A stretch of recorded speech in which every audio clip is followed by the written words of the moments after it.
नमस्कार दोस्तों। आज हम बात करेंगे भगवत गीता के भगवान श्री कृष्ण के कुछ ज्ञान के विषय में। जैसे कि प्रभु कृष्ण ने बताया, सदैव संदेह करने वाले व्यक्ति के लिए प्रशंसा ना इस लोक में है ना ही कहीं और। इसका अर्थ यह है दोस्तों कि जो व्यक्ति पल पल हर बार दूसरों पे संदेह करता है, शक करता है, वो व्यक्ति ना तो यहाँ पे सुखी है और ना ही कहीं और सुखी हो सकता है। उसका मन हमेशा विचलित रहेगा, सोते जागते वो हमेशा दूसरों को ख्याल में रहेगा कि वो क्या कर रहा है, क्या नहीं कर रहा है। जैसे कि दोस्तों किसी का नया शादी हुआ और वो एक शक्की मिजाज का इंसान है, वो ऑफिस में जाता है पर उसका ध्यान ऑफिस में कामों में कम और घर पे अपनी पत्नी के विचार में ज़्यादा रहता है कि वो क्या करती रहेगी, क्या बनाती रहेगी, या किसी से मिल तो नहीं रही है, क्या करती। वो हमेशा ये शक पे रहता रहेगा, इसलिए उसको पल पर फ़ोन करेगा, हर आधे घंटे में फ़ोन करेगा।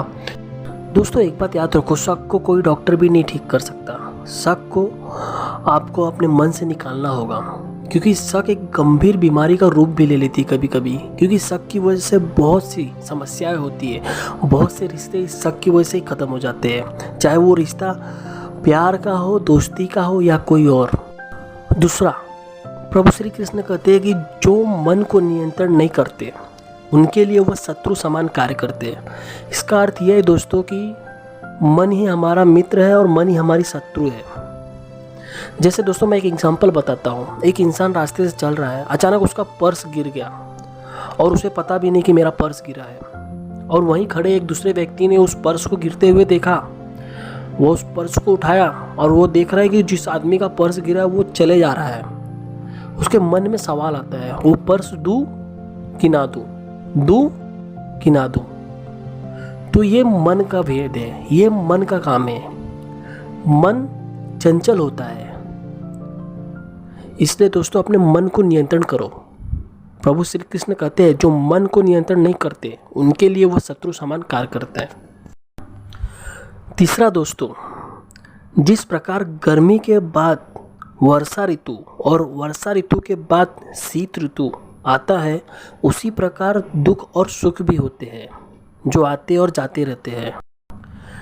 इसका अर्थ ये है दोस्तों कि हमारे जीवन में दुख भी आते हैं, सुख भी आते हैं, क्योंकि जीवन सदा एक जैसा नहीं रहता। कभी हमारे लिए दुख की घड़ी आती है, कभी हमारे लिए सुख की घड़ी आती है।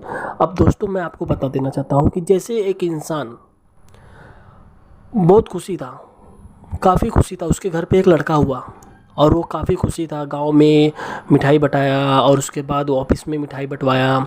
बहुत खुशी था वो, क्योंकि उसको लड़का हुआ था। और दोस्तों उसी के कुछ एक साल बाद किसी बीमारीवश वो लड़का मृत्यु को प्राप्त हो गया। वो आदमी बहुत टेंशन में रहने लगा, वो एकदम उदास सा बैठ गया। उसके जीवन में ना कोई रंग रहा ना कोई भेद रहा।